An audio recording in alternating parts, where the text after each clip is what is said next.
بسم الله الرحمن الرحيم. أهلا وسهلا بكم. الجلسة راح تكون عن 3 محاضرات في أن منظمة المرضى وكيفية التنقل للتصنيف IUIS، وفي محاضرة عن بعد من زميلة من السودان راح نعرضها مسجلة.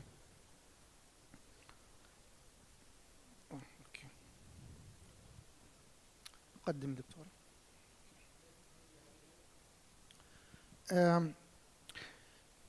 Please welcome Martin Pergon, the president of IPOPI and co-founder and honorary member of IRIS and the French patient organizations for primary immunodeficiency since 1998.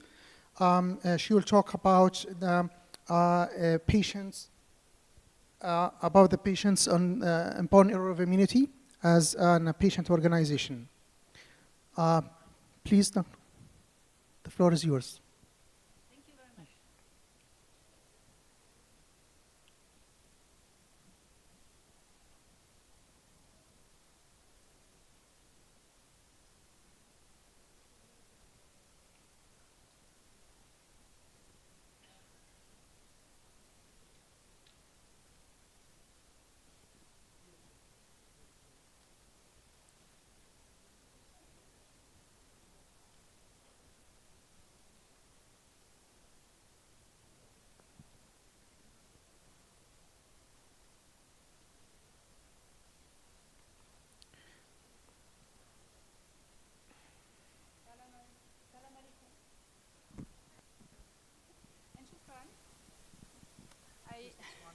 Okay, this one doesn't work.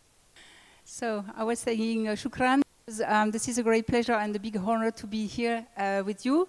I have to say that I'm not able to have a presentation into Arabic, and I think I'm too old now to try to learn it. And in addition to that, I have to say it's not me. This is the first time that I will present in English in Morocco. So. Let's move to the presentation, and so thank you for the organizer for having IPOPI. So what is IPOPI? For those who wouldn't know us, this is a global patient organization. We are a non-for-profit organization, and we work in collaboration. Collaboration is something very important to us, and our mission is to improve awareness, access to early diagnosis and optimal treatment for primary immune deficiency. And now we have also added an associated diseases because we want to consider some secondary immune deficiencies, but also autoimmunity, autoinflammation that are linked to PIDs. And this we want to achieve through a global collaboration. Primary immune deficiency and associated diseases, as I said, of course, you know this also. I will not include, be extensive on that. But of course, we still need to say that this is not a pediatric condition, because in many countries, this is still not what is believed, but what is into action, because for the adult patient, this is quite difficult for some of them to access to treatment for adults. We work as an umbrella patient organization. This means that we want one patient organization per country. We are rare diseases, so it's important to have one single voice into the country. And currently we have 75 different patient organizations within the globe. And part of them, I would say in the Arabic region, we have 6 out of 24? 24. 6 out of 24. There is a message here. So for those who would like to create a patient organization in the country where they have known, please reach out to me. I will be more than happy to speak with you. I have a board of directors composed of different responsible coming from the world. As you can see, Malaysia, Romania, Argentina, Canada, Kenya, the US, Indonesia, and of course we have our CEO, and we have also a very dynamic team, as you can see here, and we have an excellent medical advisory panel. The chair is here, so we're very happy to have him. He's a hard worker, and this is very good for us. And of course, we have also another MAP member who is there. And we are also very happy with him because thanks to him, many things have happened into the continent, the African continent. We work along a strategic plan. We have four streams, and as you can see, improve access to diagnosis, as I said, but also build capacity among our members. So we work as helping people to help their patient in the country. We also have education promoting knowledge and data sharing. Data sharing is very important, especially for rare diseases. You can't make your case if you don't know about the people you are speaking of. And then we have the collaboration with the strengthened multi-stakeholder collaboration. So why is cooperation so important? Because of the very nature of PIDs. PIDs are global. This is the first thing. Sometimes some countries think that they have no PIDs. This is just impossible. This is linked to human being. PIDs are rare and even ultra rare. It's the reason why we need to cooperate. They are diverse and complex, so we need to be intelligent together to tackle them, to address them. And then they are chronic, and this is also something that is very important. This is not a one-shot. This is a lifelong condition. Coming to another reason to cooperation is that we need a holistic approach. The patient is a person at first. Nobody is defined through its condition. It's defined through the fact that he is a man, a woman, and whatever, a Moroccan or some other country.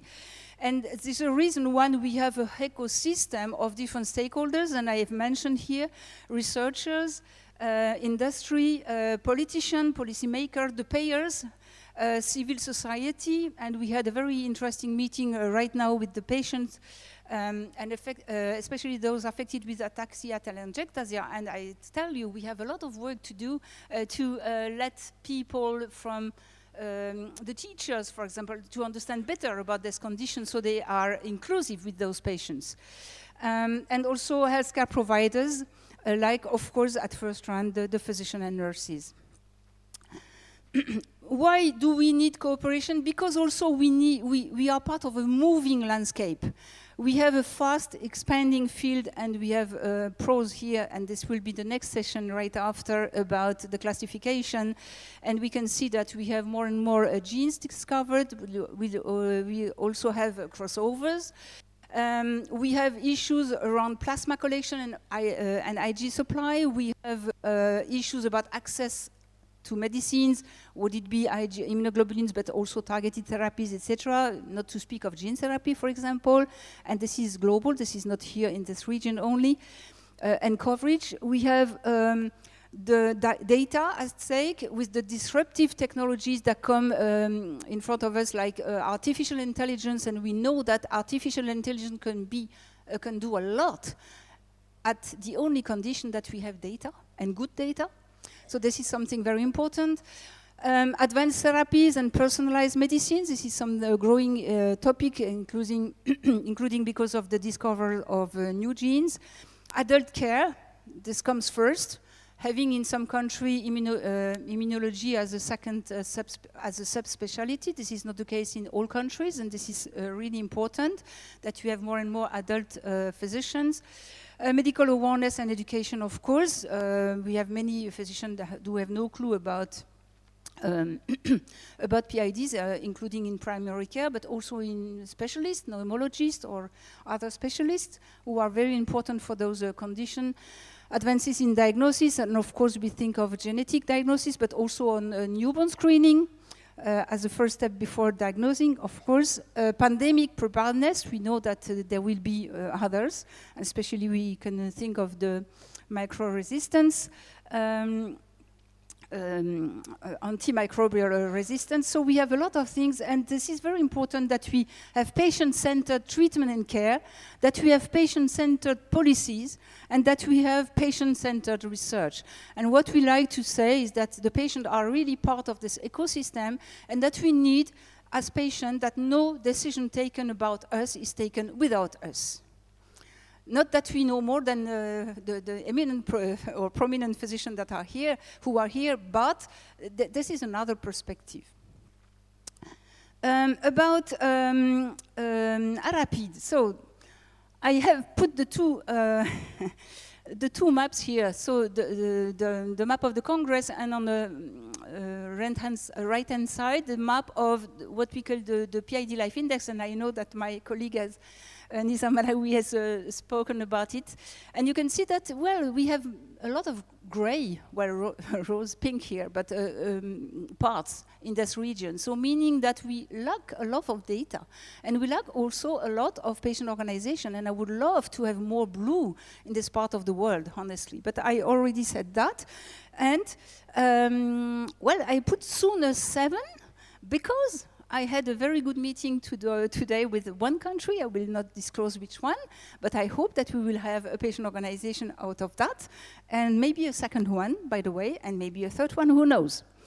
So patient organizations are key stakeholders, and why are they so? Because they can help in awareness and education, in patient support and community, in equity and access, in advocacy and policy impact, in national voice, in a global networks. I said that PID were global, and also research and innovation. And I would like to explain a little bit more in giving 2 examples. First example that I have taken from the region, of course, where we have patient organization, and also from IPOPI perspective, meaning as an umbrella. So to just show what patient organization are able to do alongside healthcare professionals, because we can't do anything without you. But of course, if you have no patient, you can't do anything either. So we are on the same balance. This is the beauty of the thing. So, an example of Lebanon. This is a new baby, and this is a really recent patient organization. I'm very proud of them because they work very well. So I put the first one into Arabic. This is my contribution to this Congress. But the other one, the mission and the values, I put them in English because they have both. And you can see how they think that. And I think it's quite interesting and clever. And now let's go to the different topics I touched upon before. So, awareness and education. So, bringing the gap in awareness and education and knowledge. Rare diseases often suffer from a lack of general awareness, even among healthcare professionals, as I said already. And national patient organizations can play a vital role in raising public and medical awareness, in providing accurate and accessible information for newly diagnosed patients and families.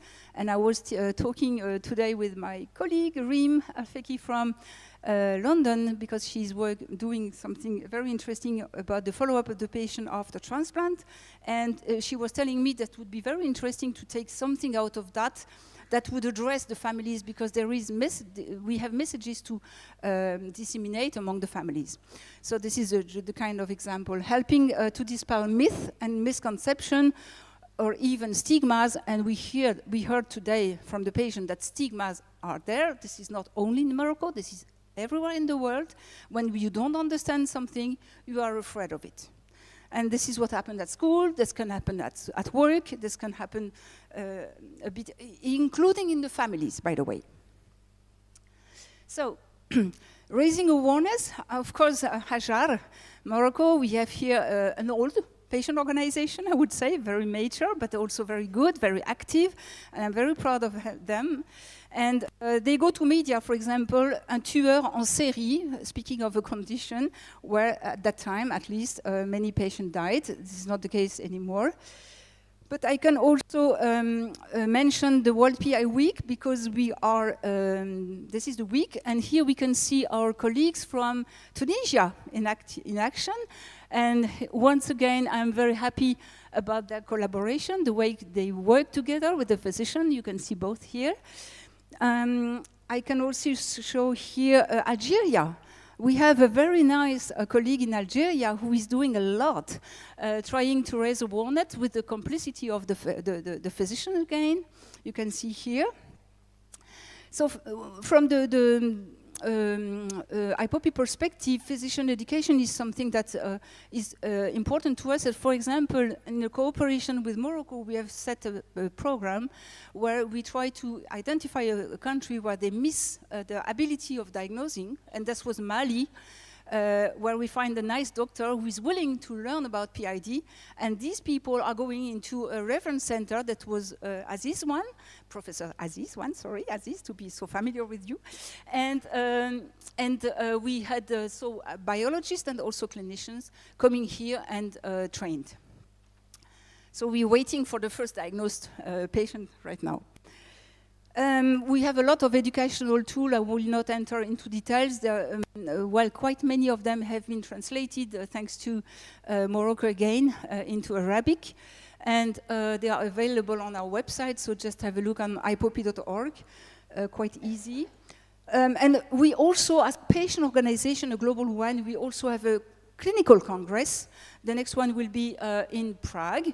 And this is a congress dedicated to clinical care, where we welcome patient and, well, not patient, physicians, clinicians.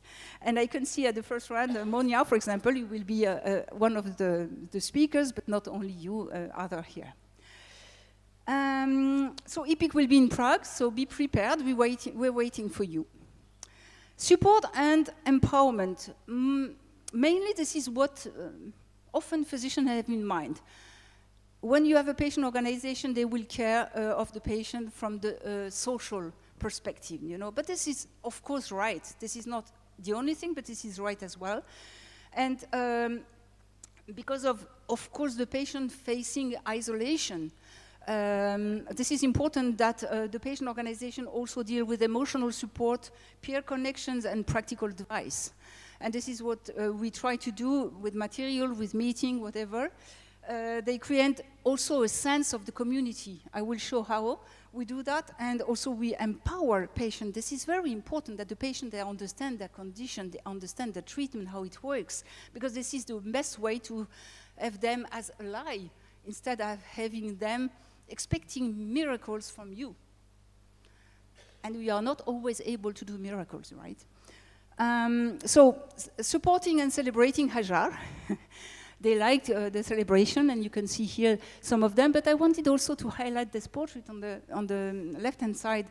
This is Bushra, a daughter, and may I, Bushra?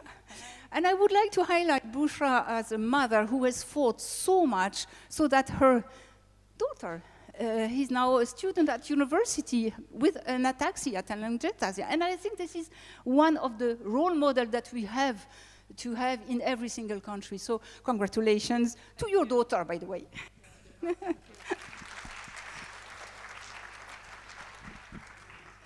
Also, yeah, some nice thank you to Samia, who you can see this actress who is right now also an ambassador for World PI Week, and all the commitment she has towards the physician and the patients. Tunisia is also celebrating, and you can see here,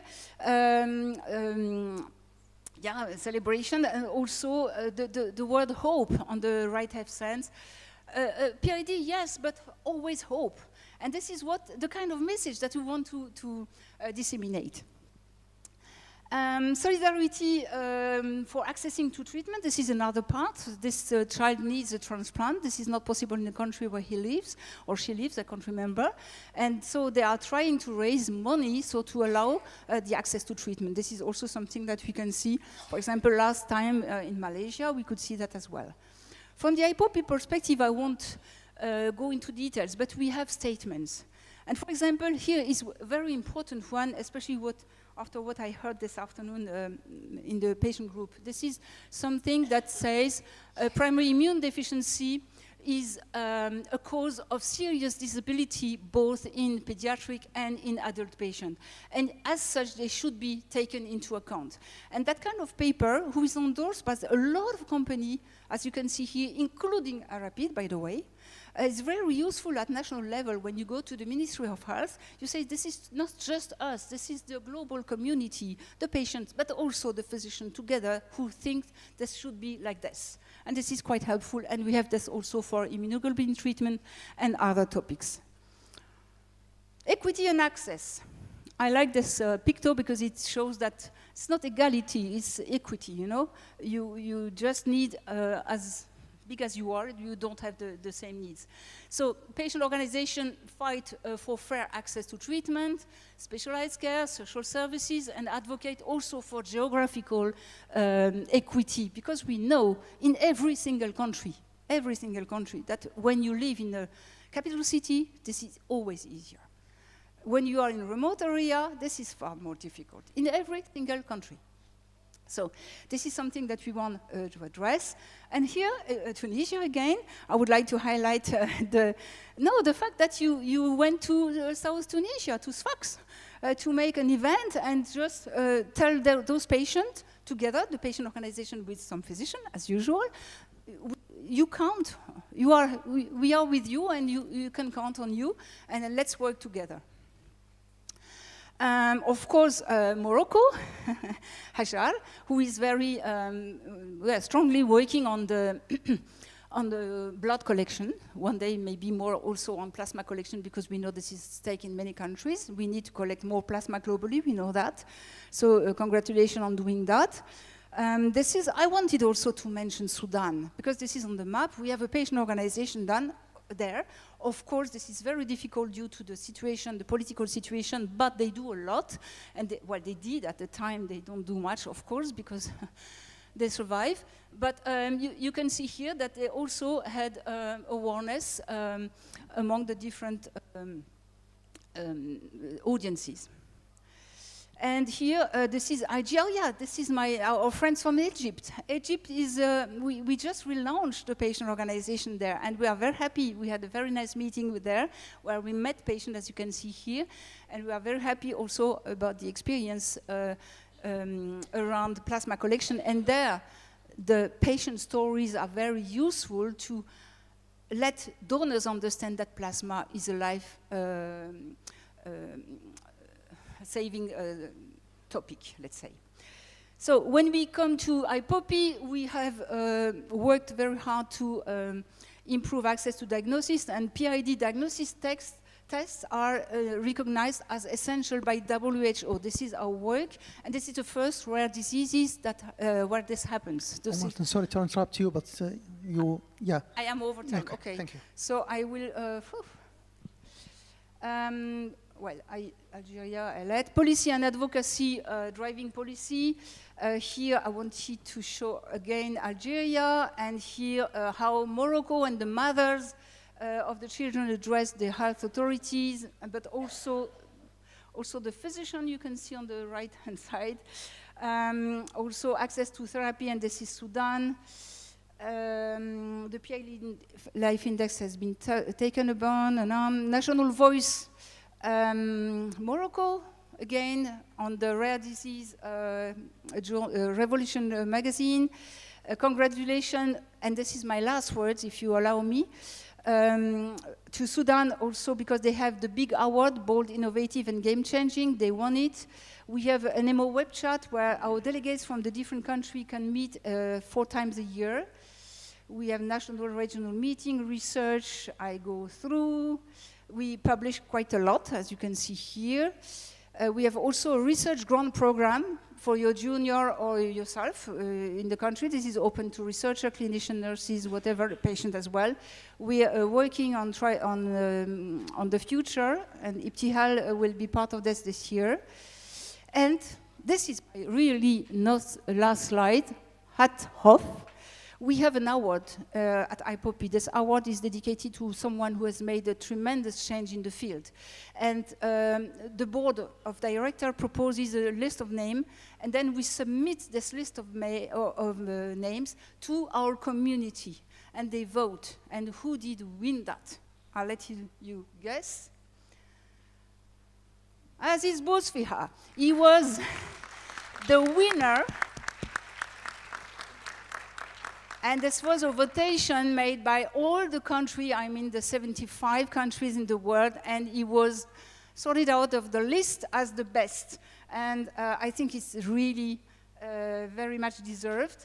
And this is really my last slide, Mr. Moderator, and sorry for the delay. Thank you very much, Martin, for the nice talk and bringing the patients' organization up. An important issue that is many of Arab countries are still missing and don't pay attention for this important issue. We'll leave the question to the end of the session. Let me introduce the second speaker. I'll introduce her in Arabic. دكتورة ليلى جدان، المنسقة العلمية في المختبر المرجعي الوطني في الدار البيضاء، مختبر تشخيص متخصص في البيولوجيا الطبية. رئيسة الجمعية الأفريقية للعيوب المناعية ACID، أمينة سر الجمعية المغربية للعيوب المناعية الأولية أماس PID، عضو مشارك في مختبرات المناعة السريرية والالتهابات والحساسية، كلية الطب والصيدلة، جامعة الحسن الثاني للدار البيضاء، بالاشتراك مع الدكتور عزيز أبو صفيحة وهو الغني عن التعريف.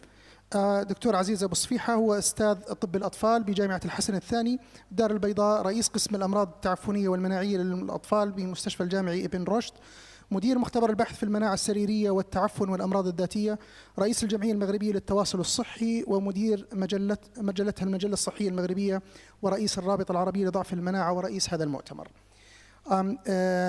Dr. Leila will talk about how to navigate through the IUIS classifications, كيفية التنقل عبر تصنيف IUIS.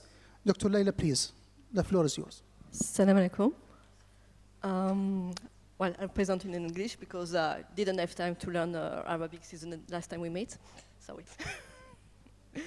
Anyway, I'm pleased to come back again to talk about the classification, but Professor Aziz kindly accept to have changed a little my topics, so I just to show you how to navigate through the IUIS classification. And I need to thank Professor Aziz and Mundir for the wonderful translation that they did for the Moroccan Health Journal.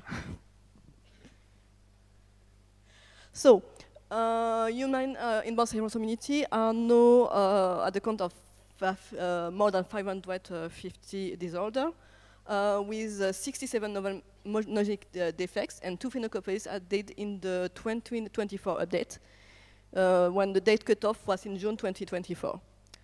So they show overlapping features, as you already saw in the previous presentation. And the classification that is provided by IUIS can be difficult to read for non-expert. So since 2013, we publish, to accompany the classification, a phenotypic classification.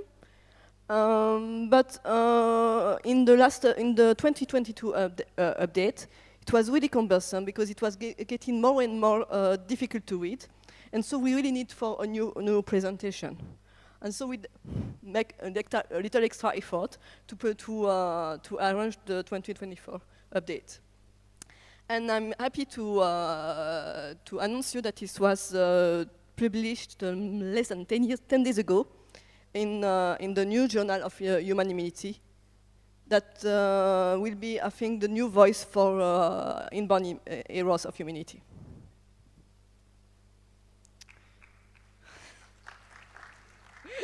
Okay. So one of the main changes that we did in the present classification is to add a pre-decision maker tree. That can already guide you through the right group, hopefully. So I will show you, based on clinical case, how we can do it. I think some of you already know two cases. So we have a 6-year-old boy that was admitted for acute pneumonia with no specific family history. And in personal history, he had a recurrent infection with otitis and skin infection, a pulmonopathy with Immunophilus influenza at 12 months old, then pneumococcus at 18 months old, and pneumonia at 3 years old, then recurrent pneumonia and otitis. At clinical presentation, he had fever, polypnea, and no failure to thrive, and CT scan showed bronchiectasis. So, if we look only at the clinical presentation. I don't know if you see well the diagram.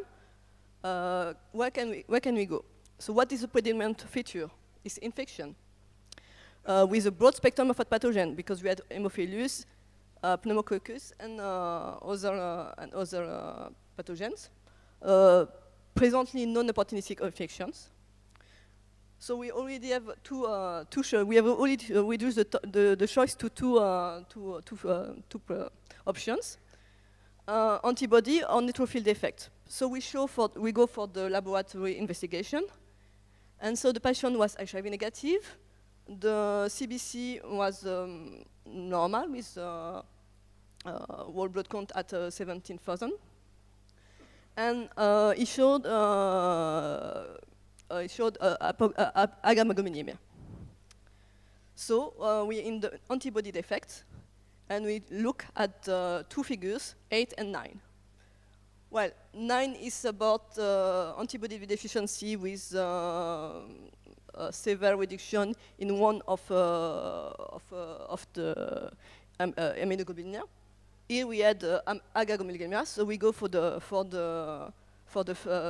figure 8 for hypogammaglobulinemia. So what is the first recommendation? You need to exclude second causes like drug history, myeloma, leukemia, lymphoma, or IG loss in urine, gastrointestinal, or skin. And then you go for the lymphocyte nomination to look at the level of CD19. In this patient, the CD19 was 0.39, so less than 1%. So it was an agammaglobulinemia. And you have here a list of all the agammaglobulinemia with X-linked, autosomal recessive, or autosomal dominant. Okay. Second case. Here you have Aja, 5 months old. She saw in the family history you have consanguinity with three siblings died from respiratory distress with diarrhea. And in personal history, she had diarrhea since 4 months.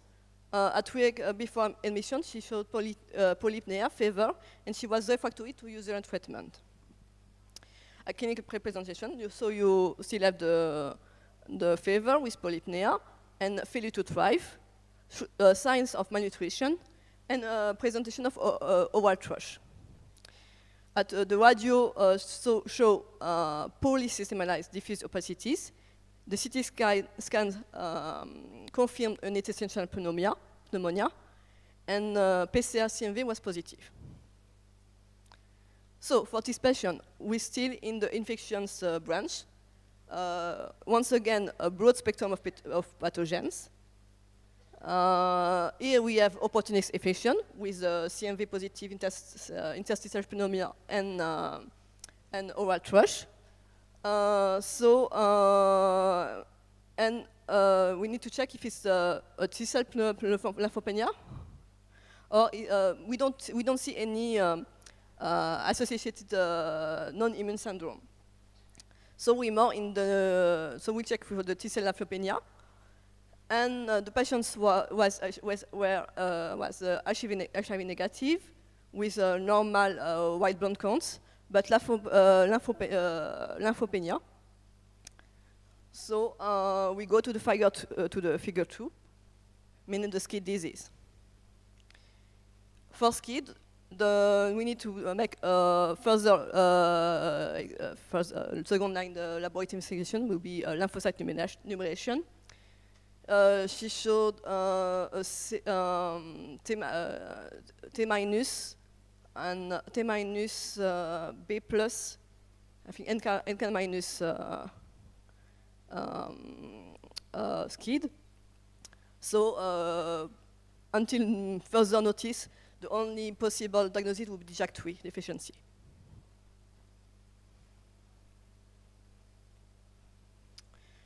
For the third clinical case, a man, 30 months old, present with BCGitis, evolving to BCGosis. He was HIV negative, with IgG levels and lymphocyte numeration were normal. Again, we're in the infection branch, but no, we only had susceptibility to BCG.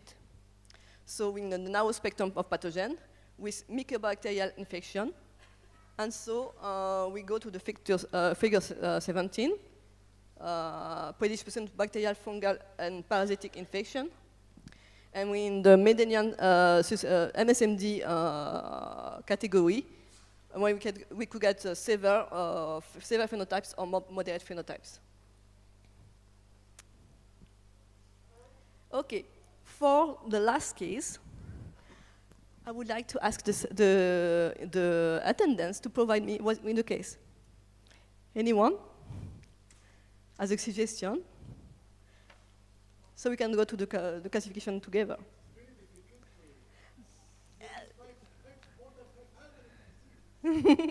Just take one of your patients.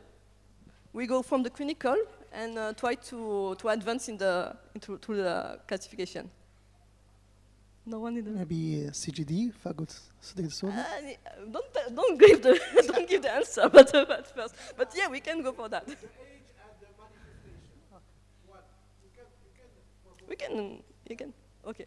And a patient who was presented early on with superficial cutaneous abscesses, and later on she developed like deep-seated abscesses, like liver abscess, a recurrent lymphadenitis. Yeah. Okay. Leave the rest. Okay. So predominant feature is infectious again, right? So it abscesses. Infectious abscesses. About the pathogen, was it broad spectrum or broad spectrum of pathogen or narrow spectrum? More broad spectrum maybe for the pathogens. Narrow spectrum, yeah. Broad spectrum. Okay. No opportunistic infections. No opportunistic infection. It was fungal and bacterial. Yeah, it's Staph aureus. Staph. Yeah. Okay, so non-opportunistic. And so you can ask if it's an antibody defect or a neutrophil defect. So when you go to the CBC, did you see CBC and IgG levels? Did you see any abnormality? The CBC showed neutrophilic leukocytosis and normal immunoglobulins. Normal immunoglobulins. So we go for the neutrophil defects, and we go to the figures 13 and 14. Okay, go straight to this one. Okay, so we have the congenital defects of phagocytes. The neutrophils were normal, so it's not the neutropenia. And so we go to the functional defects.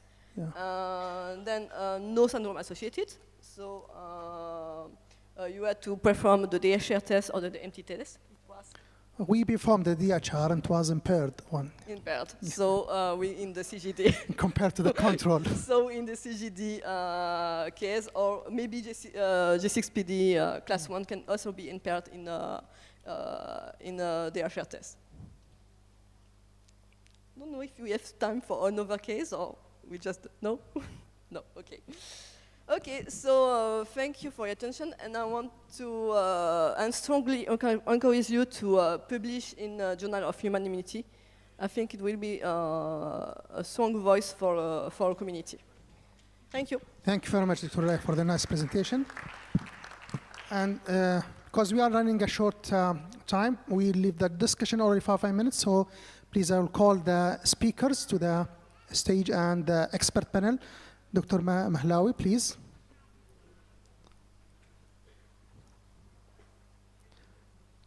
Martin, please, would you come please over here?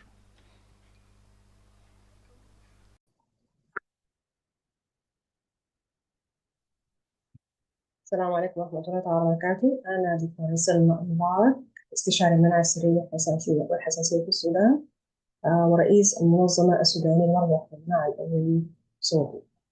أتشرف بتقديم هذا العرض عن استدامة العلاج بالإيمونوجلوبولين المناعي للمرضى والمناعة الأولي في السودان نيابة عن أعضاء بقية الأعضاء. أود أن أوضح أن المنظمة تلقت تبرعات من أفراد وشركات أدوية في المرحلة المبدئية من هذا المشروع. خلفية وأهمية المشروع تكمن في أن هنالك نقصا عالميا في إمدادات الجلوبولين المناعي، وأن هنالك 60% من مرضى المناعة الأولية يحتاجون لعلاج منتظم بالجلوبولين المناعي. لذلك ابتدت المنظمة السودانية للمرضى المناعة الأولي صوبي مشروعا وطنيا متعدد الشركاء بهدف ضمان استدامة العلاج بالجلوبولين المناعي للمرضى في المناعة الأولية في داخل السودان. أهداف التقرير هي عرض منهجية تنفيذ المشروع ونتائجه الأولية، بينما كانت أهداف المشروع هي ضمان استمرارية توفر العلاج بالجلوبولين المناعي، دمج رعاية المرضى في السياسات الصحية الوطنية، والاستفادة من الموارد والشراكات المحلية. منهجية البحث والمشروع تضمن تشكيل فريق العمل، حيث قام فريق العمل بتقييم الاحتياج وتحليل الموقف، ومن ثم قام بتحديد نطاق المشروع والأهداف، وعد خطة اتصال وتمويل، وقام بإشراك الشركاء المهمين. فريق العمل تشكل من مريض بالغ أولي أمور، 2 من المرضى ممرضة، 2 من أطباء الصيادلة، وعدد من أطباء المناعة، كلهم أصحاب مصلحة وأعضاء فاعلين في منظمة الصحة. هؤلاء هم فريق العمل. الأخ مجدي عبد المنعم توفي رحمه الله قبل عدة أشهر، وأمره الله واسع الرحمة والمغفرة. منهجية المشروع تضمنت تحديد نقاط القوة، بما في ذلك وجود منظمة مرضى مسجلة رسميا، ضمن أعضاء كرسوا نفسهم من خلفيات مختلفة، وأن الجلوبولين المناعي مدعوم حكوميا تحت إشراف وتنظيم الصندوق القومي للمواد الطبية، بالإضافة لوجود عدد من عيادات المناعة في المستشفيات الحكومية. بينما نقاط الضعف تمثلت في أن المنظمة حديثة التأسيس تفتقر لعدد من الأشياء، بما في ذلك الخبرة والروابط المطلوبة، وعدم وجود خطة وطنية لإدارة الطلب على الجلوبولين، وعدم وجود سجل وطني للمرضى. فكرنا في استثمار الفرص، بما في ذلك تعاون واسع مع الهيئات الحكومية داخل البلاد، إنشاء شراكات مع منظمات غير حكومية وطنية ودولية، التواصل مع أصحاب المصلحة لوضع خطة إدارة الطلب، محاولة تضمين مرضانا ضمن البرامج الوطنية في وزارة الصحة الاتحادية. المهددات شملت نقص الوعي، سوء استخدام الجلوبولين لأغراض أخرى غير المنصوص عليها، الوضع السياسي والاقتصادي للبلاد، وارتفاع استعراض الاعتماد على علامة تجارية واحدة. تم إعداد قائمة بالمرضى وتقدير احتياجهم الإجمالي الشهري وتكلفتهم، وذلك بالتعاون مع عيادات المناعة السريرية، حيث وفرت هذه العيادات بيانات المرضى. تم الاتصال بالجهات المعنية والرعاة وتخصيص دعم من المشروع على المدى القصير، ومن ثم التخطيط لاستدامة التمويل على المدى الطويل، وتم صياغة وتنفيذ حلول عملية لاستدامة توفير الجلوبولين المناعي.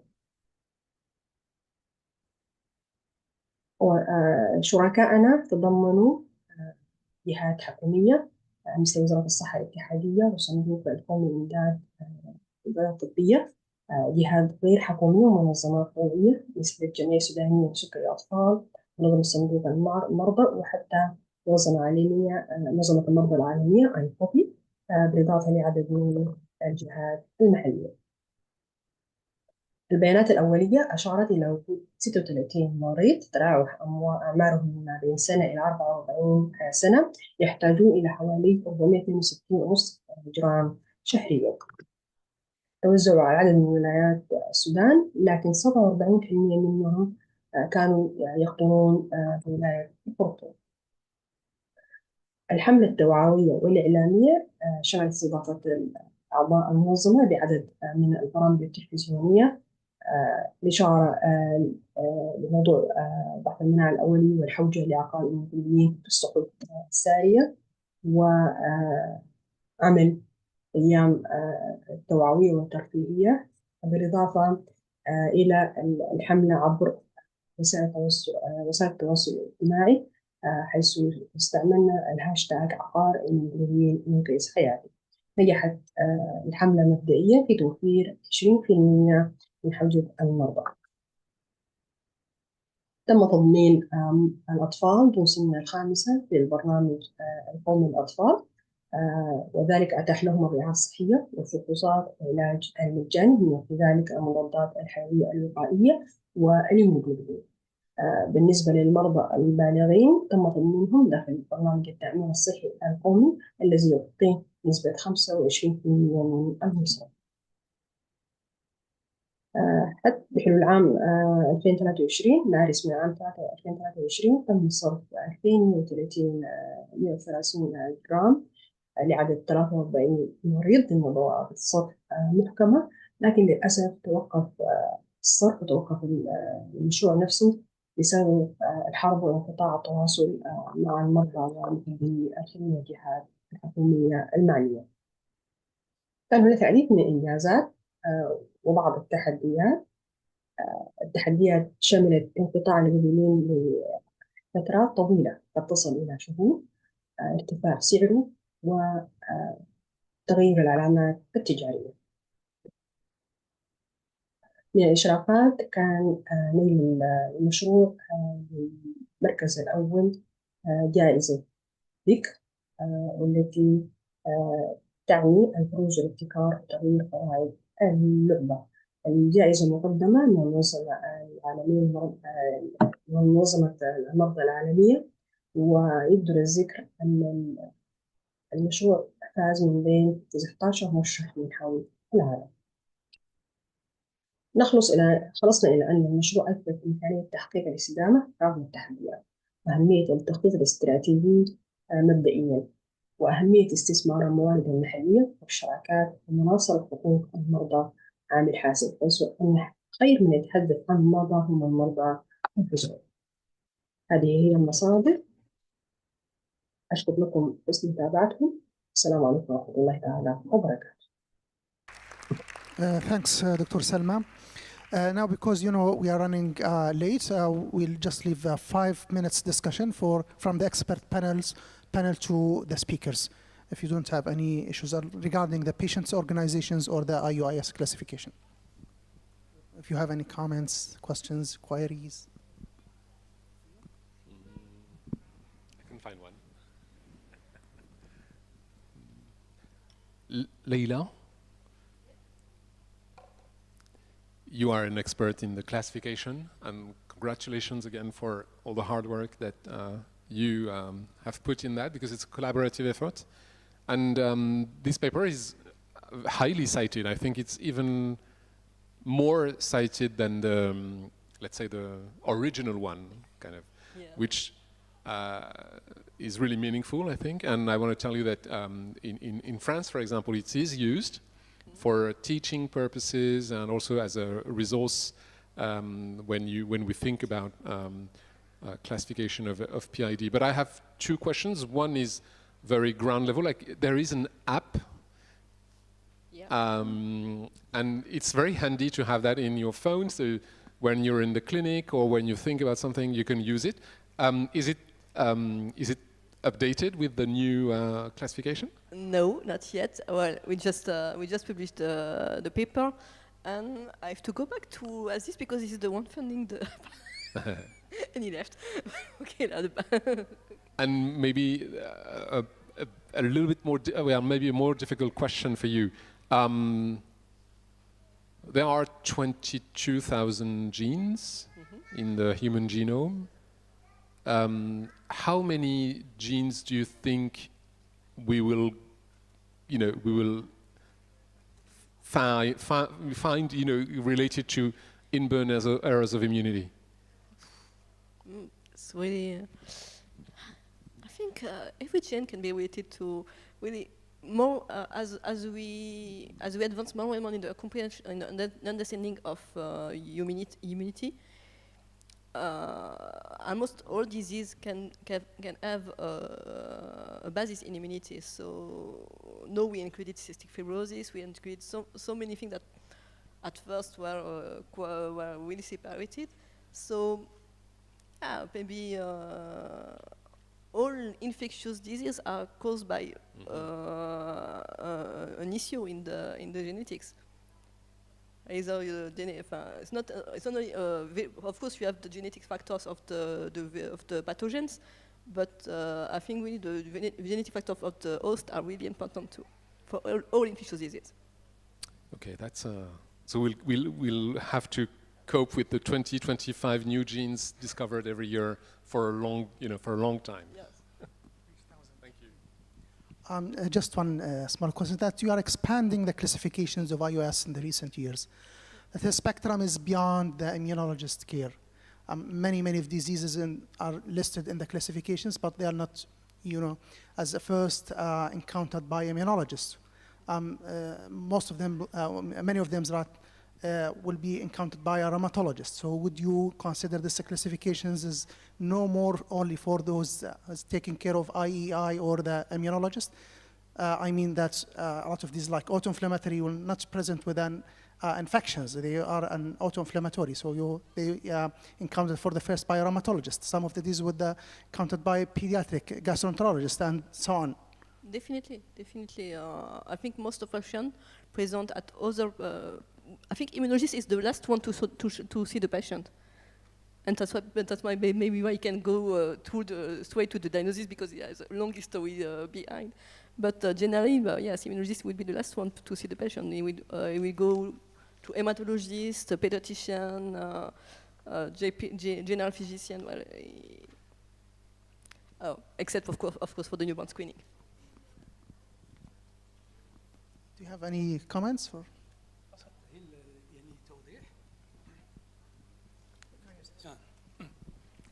فيما يخص بعض التحديات التي يعني عاشها فقط المغرب فيما يخص توفير الهيموغلوبين للمرضى، يعني بعد الجائحة كوفيد كان هناك نقص ويعني انقطاع لهذا الدواء. واستغل هذه الفرصة لأشكر الأستاذ عزيز بوصفيحة، لأن بالفضل ديالو وبفضل هذا كانت واحد، إن لم نقل واحد الحملة إعلامية اللي من بعدها كان استجابة الوزارة، وكانت تأسست واحد اللجنة وزارية على الصعيد الوطني المغربي، والحمد لله قدرت أنها توفر هذه المادة، وخاصة الاستعمال الغير العقلاني، لأن للأسف من بعد كوفيد كان الاستعمال في بعض الأمور اللي بعيدة جدا عننا. دونك الفرصة ديالي نشكره. كما شفت في السودان، يعني أن أي بلد فينا يمكن أن يحسن بطريقة التعامل ديالو. فقط هذا رسالة شكر للأستاذ بوصفيحة، وشكرا. Thank you very much. I would like to extend my gratitude and thanks for the speakers and the expert panel, and we'll close the session and move to the next session. Thank you very much.